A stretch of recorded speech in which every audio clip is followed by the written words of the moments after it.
a few poems with you from my new book called Arrival, and it's migration poems. And in America, in the month of April, we have what's known as National Poetry Month. I don't know if you have that here, but we have National Poetry Month. And what we do in that month is we write one poem every day. So I have a group, I'm sorry.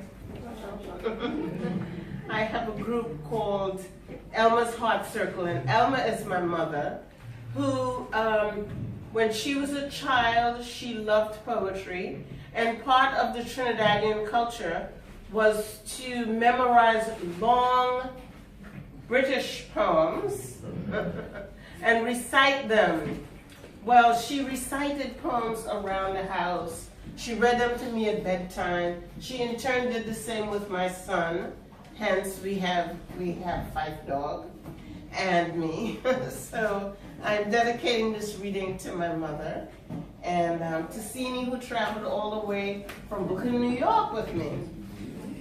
So, okay, so I'll share two new poems first, and then I'll share some from the book. And the first poem I'm going to share is one that I wrote for my mother, and it's called For the Love of Tennyson. And there was this poem called The Charge of the Light Brigade. I don't know if you all know that poem. It's very long, but my mom learned that poem, and that was her favorite poem as a child. And she could recite it till the day she died at 85. She really knew that poem. So it's called For the Love of Tennyson. Bless my mother and her slingshot of poems. Bless her motherly advice and her psalms as we prayed every night before sleep. Bless my mother and her red mist of words. Bless my mother's hand and her unmarried ring finger. Bless her tucked notes of favorite poems folded safely in her bureau drawer. Bless her flip phone and her nurse's cap and her pride at college graduation at 50. Bless her haikus and her vowels, her light melodious noise filling our house. Bless her narratives and her odes. Bless her Lord Tennyson and the poems she memorized until the day she died. Bless her favorite poem, Charge of the Light Brigade. Bless my mother and the way she never spoke bad of my father. Lord knows she really had so much to tell. Bless her light touches and her narrow, kind eyes. Bless her wide green skirt and her delicate feet made for dancing. Bless her beautiful garnet lips and her voice blessing wounds into poems. Bless her holding and her giving. Bless her laying on and her fixing of shattered dreams. Bless my mother and her braid around her head. Bless her lean copper frame and the mother, beautiful mother, and the $7 she left pinned to that note. Dear Cheryl, please take a cab to church. Jesus loves you, so does Mommy.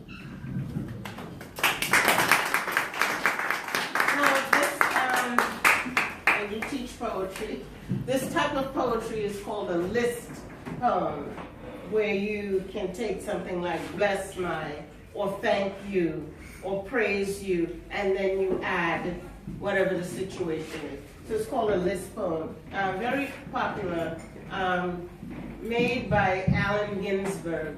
That's an American poet. And this poem is for Malik. And I also wrote this last week or the week before. Dear Malik, today the ground is soft and soggy. April rain has showered us with prayers. My son, you have planted a wild trellis of words that blooms in the sunniest parts of the world. Light lives wherever your voice is heard.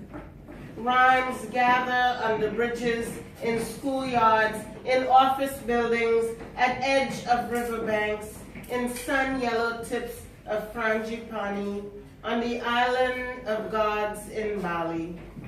Rhymes eulogized on stars against night sky.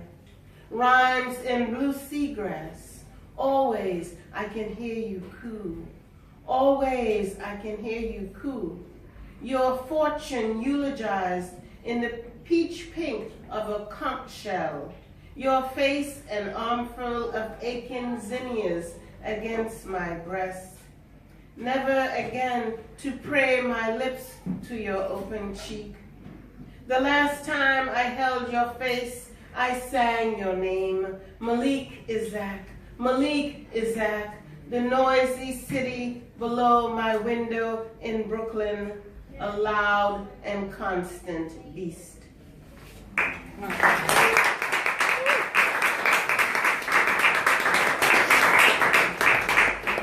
So this piece is called Wild Sorrowlet.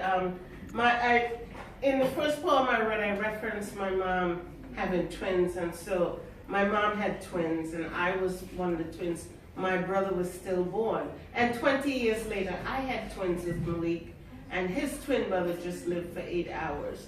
But we had these twins running, so I add them to my work. I'm actually working on a new book for Malik about his life and legacy. And we are really here in London because we came to Paris last week to see his mural. There's a mural of him in Paris. So his wife and I and Simi and a few other cousins, relatives, we made what we call a pilgrimage to see his mural. So if you go to Paris, look for Five Dogs mural. It's awesome. And actually, the muralist said he made it. He began it 3 days after Malik passed away. This piece is called Wild Sorrow, and it's a piece that opens the book, and it's basically a childhood, about my childhood.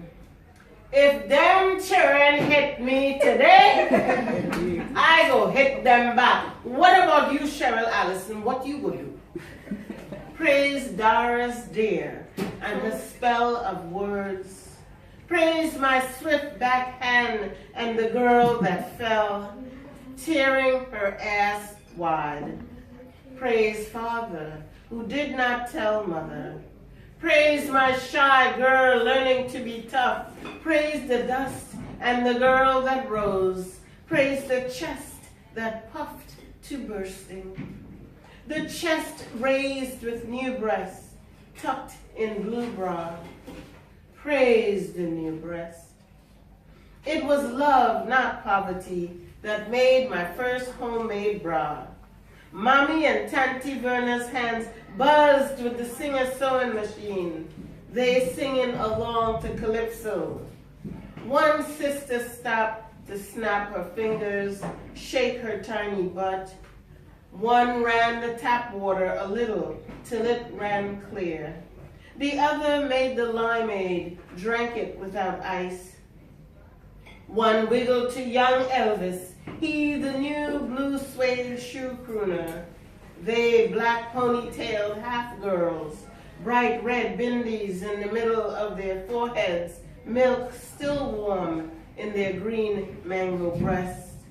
A hip slung low, a bright piece of moon in her narrow dress, blue corn silk ribbons holding breeze at bay, my Trinidad. My Trinidad, her red Exora, flush of dusk, her sugar diabetes running wild. At 9, the demons of menstrual cramps drummed all night. Mommy boiled wormgrass tea for pain. Every Sunday, bike rides, tears, castor oil straight, and orange soda for chaser. Years later, orange soda would soothe my monthly cramps. Its taste reminded me of my childhood mangoes, its center jellied and damp, as an inner womb readying my ivory bowl for twin boys, blessed with twins. One would stand before Oya, the other would clap and whirl, spin words. One would hear river talking, the other would write it down. One would change the world, the other would leave it.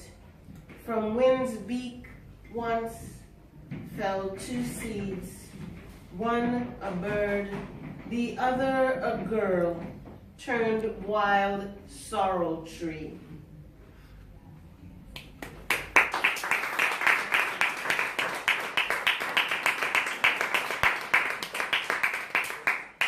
Now I have 4 poems in the book called I Named Gal. And the 4 poems, I see them as a spine that holds the book together. I'm going to read I Named Gal 2 to you. It's one of my favorite I Named Gals. I named Gal. Well, I'll read that to you and then I'll read the other one. I arrived in New York City at 13. I left my mother, my whole family in Trinidad, and my mother sent me to live with her sister in New York. We were actually supposed to travel together, but on the last minute, the immigration decided that they were not going to give her a visa because she was a nursery teacher. And they told her straight up, we're not going to give it to you because we need your services here. So my mother decided to send me and keep working to get hers, which she did about 14 months later. So this is the day that I arrived, November 1st, 1964. Day of the Dead. Gal take flight from planet Hummingbird. Ibeji daughter born of Ibeji mother. Gal reach America. Tanti Ina meet Gal at Kennedy Airport in the maroon Chevy Nova. She bring a long brown coat with fur lining. She bring gloves, boots, and fur hat. Gal ain't like them things at all. Lord, they're too big and fluffy. Gal prefer she bright island clothes and she Trini dialect. Next day, Gal step into school big and important. Wearing she island colors proud, proud. I named Gal, she beams. The children laugh loud at she accent.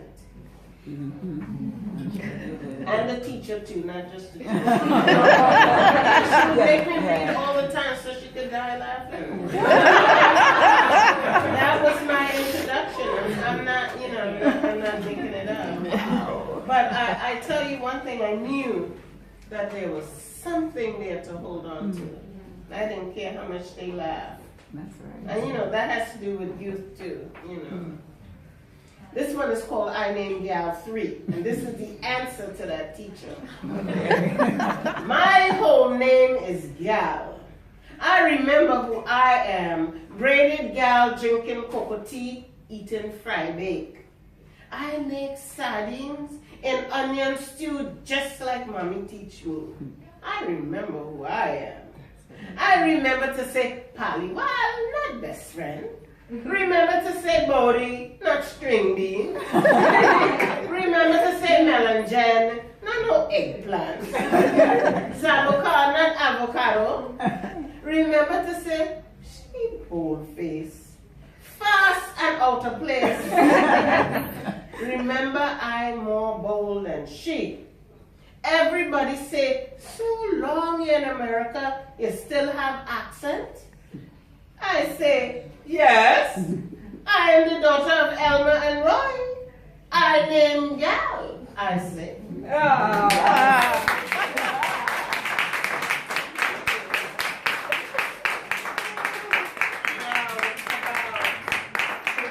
Now it's about 54 or 55 years I'm living in New York. Okay. Poodles and sour cream. So when my mom finally came to New York, she ended up working as a domestic and taking care of children in order to be sponsored so she could get a green card to sponsor my brother and I. Poodles and sour cream. I am the third generation of daughters whose mother worked as a domestic. In that great neck house of poodles and sour cream, girls younger than me called my mother by a nickname. Jeannie, what's for breakfast? Jeannie, wash my hair. Jeannie, take out my bike. Jeannie, get my boots off. My mother, who raised me to call all elders, Tanty, uncle, granny, related or not. Tanty Evelyn, Tanty Vida, Uncle Dadui, Uncle Horatio. Even the bum with the limp was called Mr. Brockfoot. In that cold New York house, my mother spent 3 years eating mashed potatoes and sour cream, doing sleeping work, waiting for she green card to come, and every night crying for she beloved daughter she could not care for while raising the white woman tree.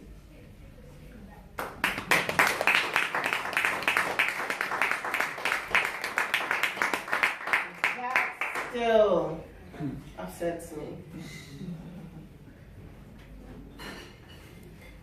Okay, so a lighter one now.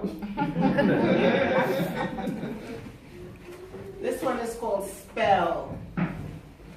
And you know, we have a lot of Caribbeans here, so you know all about the voodoo and the stories, and she gives that to drink so she could get that man.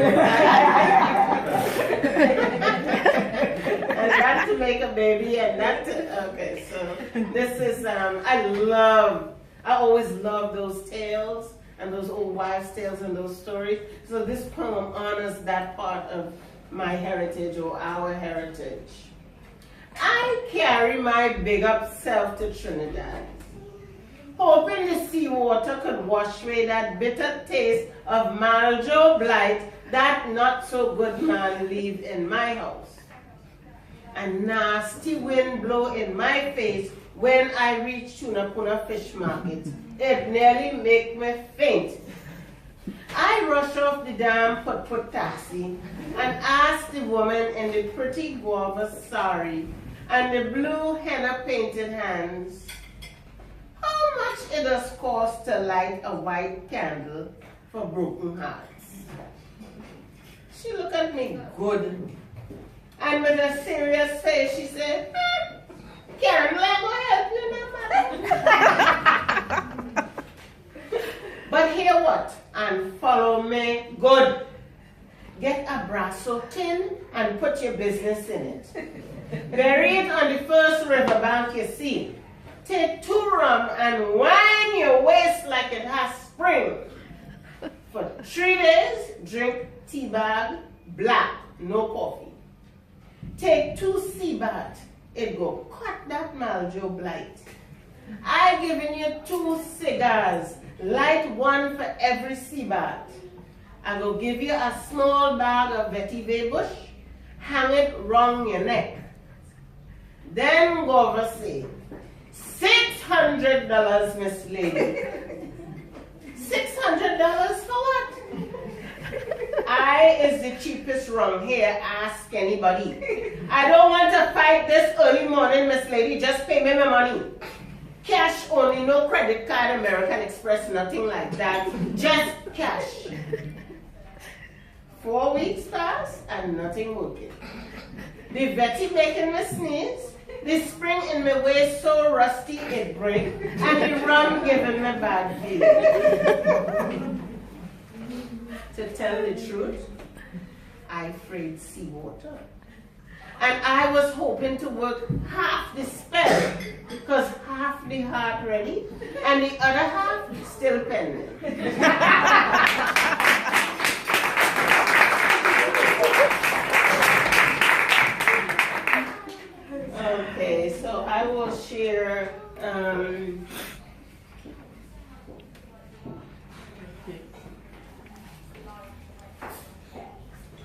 I will share 3 more poems with you.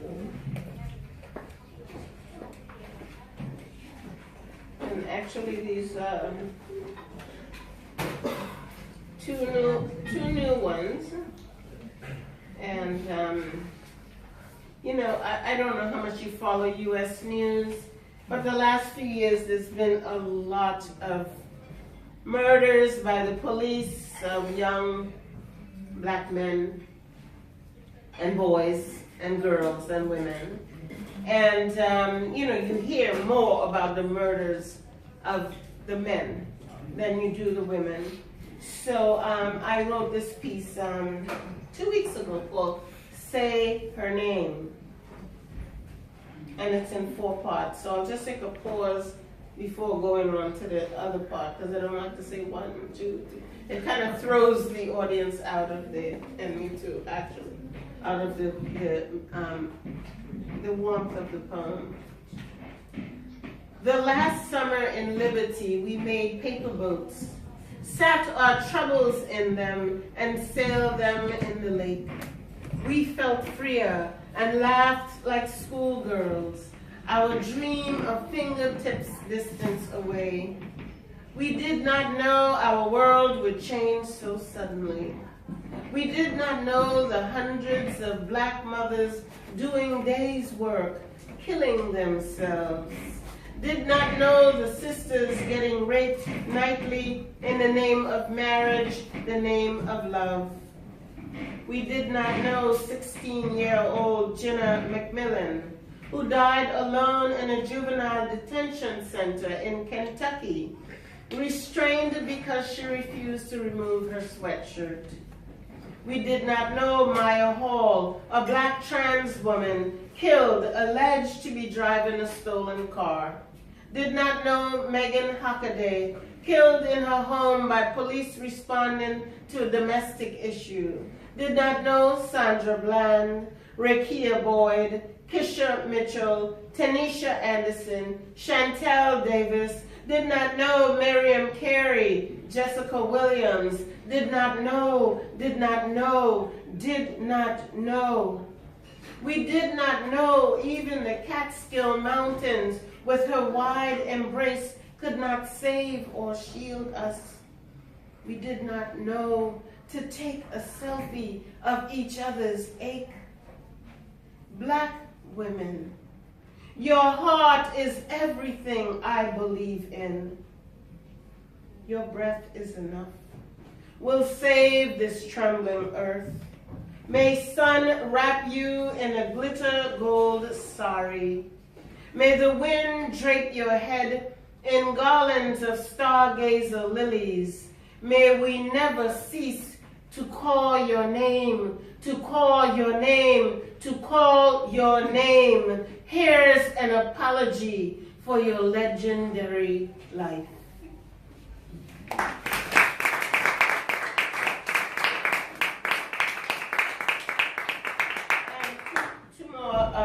Poems. This piece is called Hair in a Time of War. For the millions of refugees who had to flee from Kenya, and for the millions of us under duress in our homes where we live in our countries, that they're constantly trying to put us out of every day in one way or another. Here are my hands. Use them to write this world into peace. Here are my fingers. Use them as fire starters. Here is my shoulder bone. Use it as a drum to summon ancestors. Here are my words. Use them as provocation, as resistance. Here are my eyes, tears on the window lip, wiping them quick so Dad will not know how I miss him, how I miss him. Here is Charlie Wilson's CD, one of the last gifts my son gave to me. Use it as clarity. Use it as affirmation that I'm blessed, you're blessed, I'm blessed. Here is my propped up heart. Use it as a sweet spot for nesting. Here are my feet. Use it as a dirge for dancing. Use as collateral for taking back our planet, taking back our land. Here is my arthritic spine. Recycle and use it, use it, use it, use it to plant trees.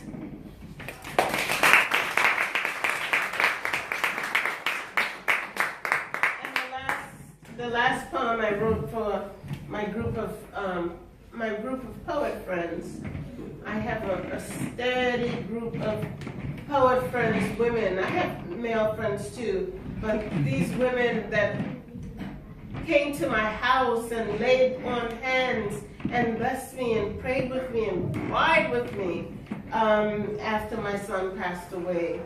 And I'd like to thank Simi too for being my backbone and my rock through this whole time.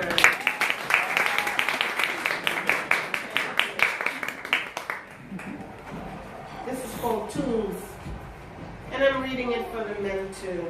Because sometimes we overlook that we are to raise men and boys with love, with holding babies, with feeding babies, with treating women well. We overlook that and we try to make them too strong and tell them, don't cry. You know, I remember my brother was saying that to my grandson. He was only like 3. Don't cry, you know, take it like a man. What man? He's a man. So I think too often we keep overlooking that, and I think we're learning that's wrong. You can't do that. Tools. A woman's body has everything in it to save her life. A woman's body has everything in it to save her life. You heard what I said? Yes. Okay. If you must, use your legs as raft, heel as hammer, teeth as machete, monthly blood as healing salve, milk for building, breasts as shelter. Learn to breathe. Learn to breathe.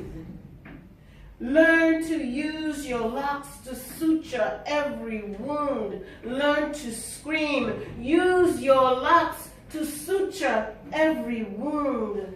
Learn to scream. Learn to speak. What I am saying is learn to speak. Learn to scream. Learn to live within the smallest muscle of your heart.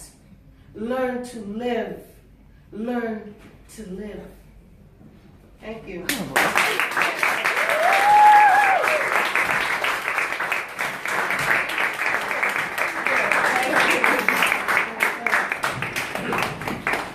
Well, please, one more time. I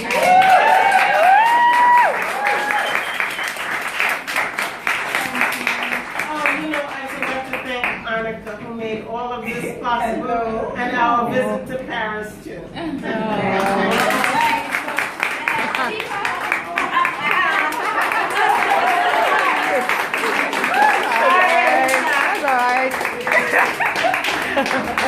to the Rockin' Island girl. I'm so glad that you did that, Auntie Cheryl, because I said to her, no, it's cool. Because I actually wanted Anika to introduce herself to everyone, and she WhatsApped me. She's like, no, this is not about me. I'm like, actually it is, because you made this possible. So thank you so much. Thank you for doing that. Yeah, well, I want to say something else. That she is my son's friend, and this is how I know her. When my son was always talking about her, and they always talk about her. Yes. And so 5 years ago when I was here, I finally met her and her sister who's in Brooklyn. So we've become family. Yes. Yes. So thank you. Thank you. Yes. And one thing that Auntie Cheryl forgot to mention is that the book is here on sale, Arrival, which is her latest published collection of poetry, some of which she read to you today. They're £13. So, hey. Okay, thank you.